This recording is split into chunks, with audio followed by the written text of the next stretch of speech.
Sir Topham Hatt works his engines hard, but they are very proud when he calls them really useful. I'm going to the scrapyard today, Edward called to Thomas. What? Already? You're not that old, replied Thomas cheekily. Thomas was only teasing.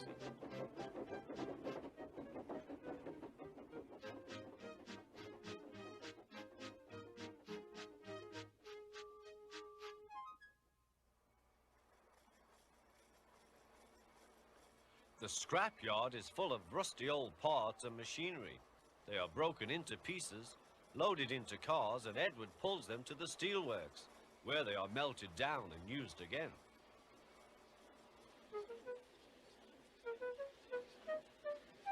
Today there was a surprise waiting for Edward in the yard. It was a traction engine. "Hello," said Edward. "You're not broken and rusty. What are you doing here?" "I'm Trevor. They're going to break me up next week." "What a shame," said Edward. "My driver says I only need some paint, polish and oil to be as good as new. But my owner says I'm old-fashioned." Edward snorted. "People say I'm old-fashioned, but I don't care." Sir Topham Hatt says I'm a useful engine. "What work did you do?" "My owner would send us from farm to farm. We threshed corn, hauled logs and did lots of other work. The children loved to see us." Trevor shut his eyes, remembering. "Oh, yes, I like children." Edward set off for the station. "Broken up, what a shame. Broken up, what a shame. I must help Trevor, I must." He thought of all his friends who liked engines, but strangely none of them would have room for a traction engine at home. "It's a shame, he hissed.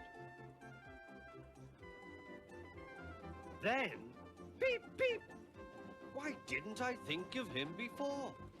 There, on the platform, was the very person.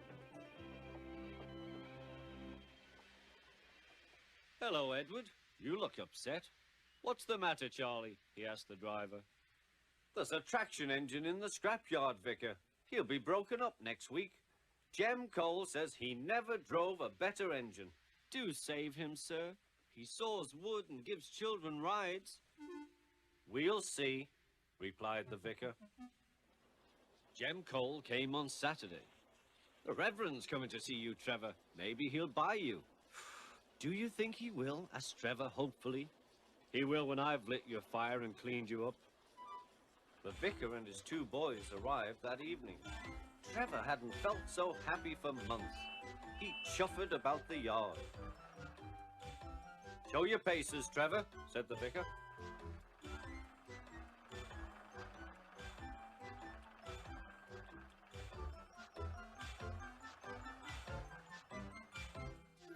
Later, he came out of the office smiling. "I've got him cheap, Jem, cheap." "Do you hear that, Trevor?" cried Jem. "The Reverend saved you and you live at the vicarage now." "Peep, peep," whistled Trevor. Now Trevor's home is in the vicarage orchard, and he sees Edward every day.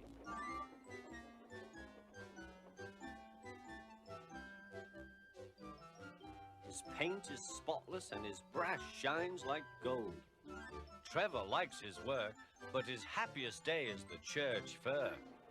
With a wooden seat bolted to his bunker, he chuffers round the orchard, giving rides to children. Long afterwards, you will see him shut his eyes, remembering. "I like children," he whispers happily.